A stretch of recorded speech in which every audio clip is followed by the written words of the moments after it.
Picture this. You step off your flight in Paris. You're exhausted, excited, ready to start your vacation. But instead of sailing through passport control like you always have, you're staring at a kiosk. It's asking for your fingerprints. A camera scans your face. The line behind you? 50 people deep, and nobody's moving fast. Over at Heathrow, a family from Texas gets stopped at the gate before they even board. You don't have a UK ETA, the agent says. You can't fly. Welcome to November 2025. If you're planning a trip to Europe or the UK in the next few months, the rules just changed. Hard. In this video, I'm breaking down the 10 biggest changes hitting Americans and other visa-exempt travelers right now. We're talking EES biometric checks rolling out across the Schengen Zone, what they actually require, how long they add to your entry time, and which airports are melting down. We're covering the UK ETA, who needs it, who doesn't, and why people are getting denied at the gate, and we're clearing up the ETIAS confusion, because no, it's not live yet. And yes, scammers are already trying to charge you for it. Here's what's at stake.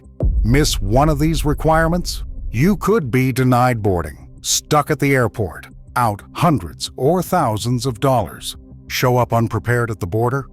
You're looking at 2-hour delays, missed connections, and a vacation that starts in chaos.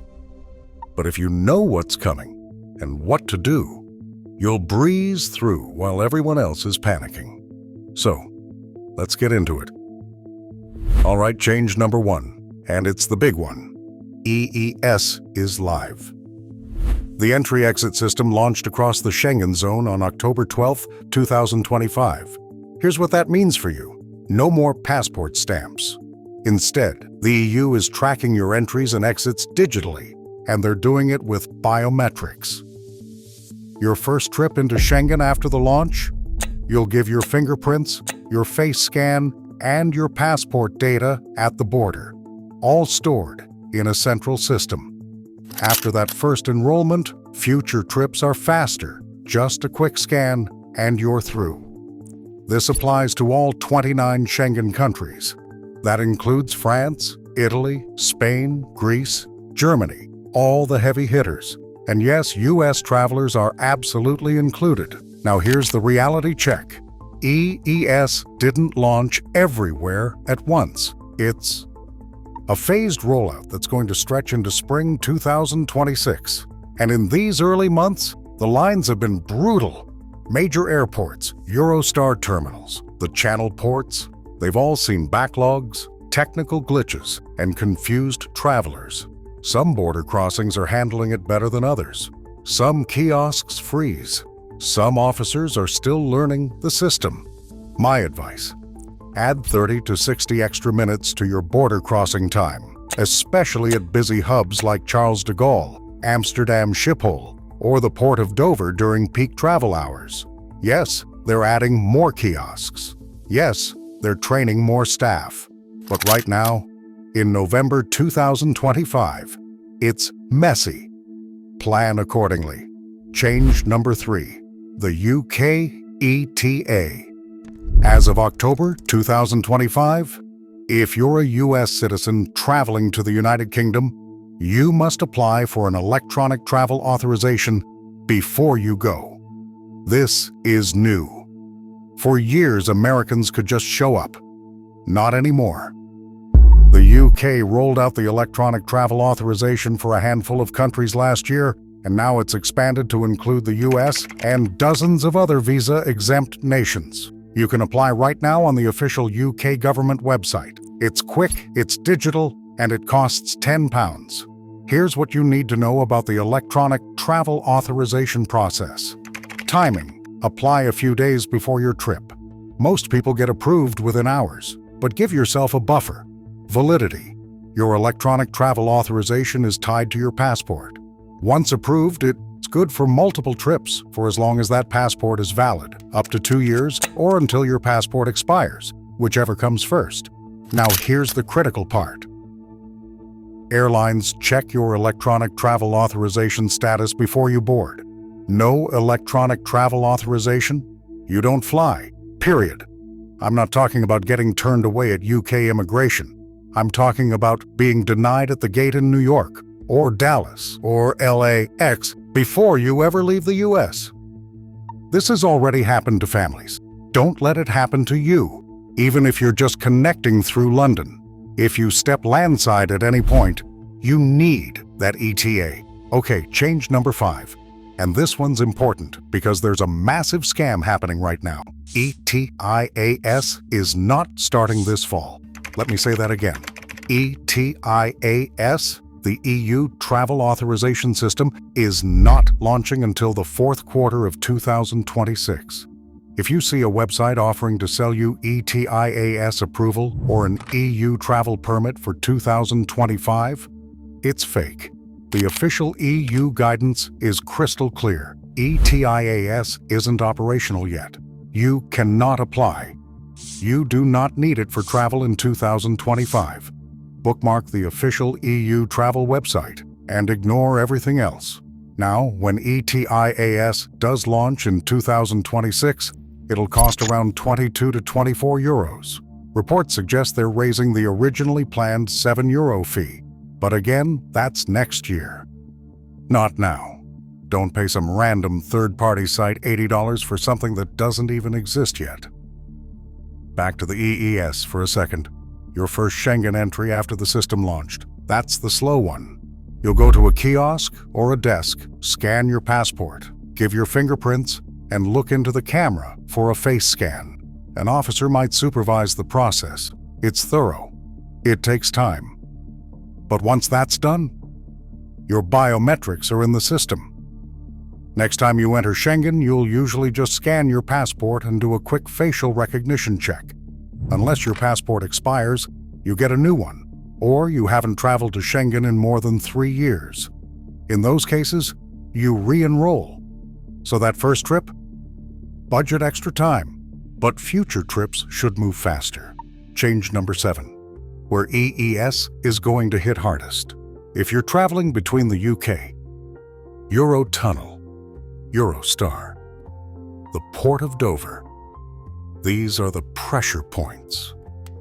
These operators have invested millions in new kiosks and staff training, but they're phasing in full enforcement slowly. Right now, in late 2025, it's inconsistent. One day, the system works great. The next day, there's a 2-hour backup. Major airports handling UK to EU traffic, like Paris, Amsterdam, Frankfurt. Same story. If your trip involves crossing between the UK and the Schengen Zone, pad your schedule. A lot.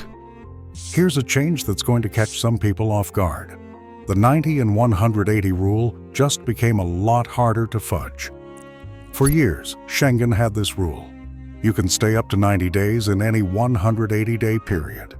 But enforcement was spotty. Passport stamps could be unclear.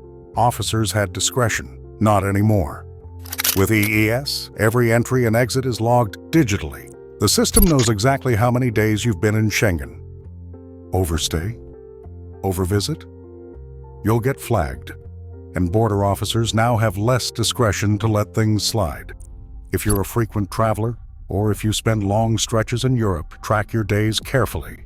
There are apps and calculators online that can help. Change number 9. Airlines and airports are syncing their systems with the entry-exit system and the UK electronic travel authorization. What does that mean for you? It means your travel documents are getting pre-screened before you even get to the airport. If your passport number doesn't match what's in the electronic travel authorization system, maybe you applied with an old passport, or there's a typo in your name order. You're going to get flagged. And when that happens, manual review, delays at check-in, sometimes denied boarding. Double-check your documents. Make sure the passport you're traveling with is the exact same one you used for your UK electronic travel authorization application.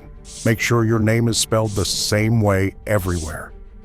Little details matter now. And finally, change number 10. This one's for families and groups. You're going to split up at the border. Here's why.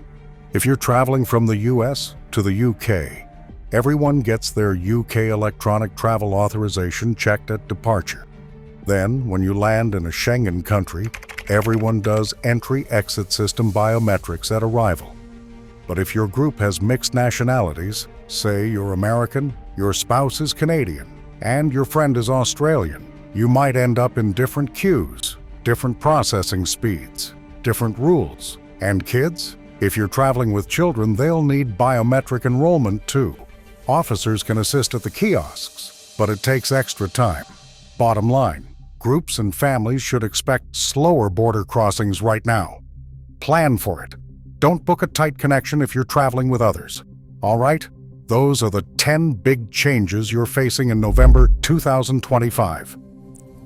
Entry-exit system is live, the UK electronic travel authorization is mandatory, and European travel information and authorization system is still on the horizon. So what do you actually do with all this information? Let's talk game plan. Here's the bottom line.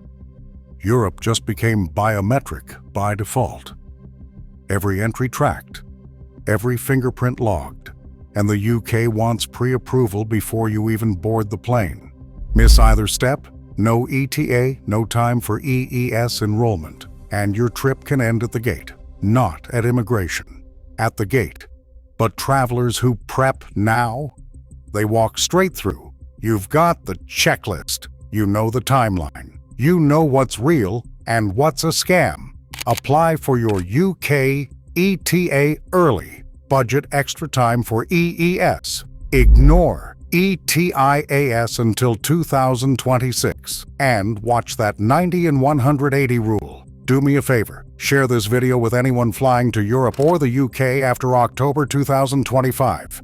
And I'll keep pinning updates in the comments as the EU and UK publish new guidance. Safe travels. You've got this.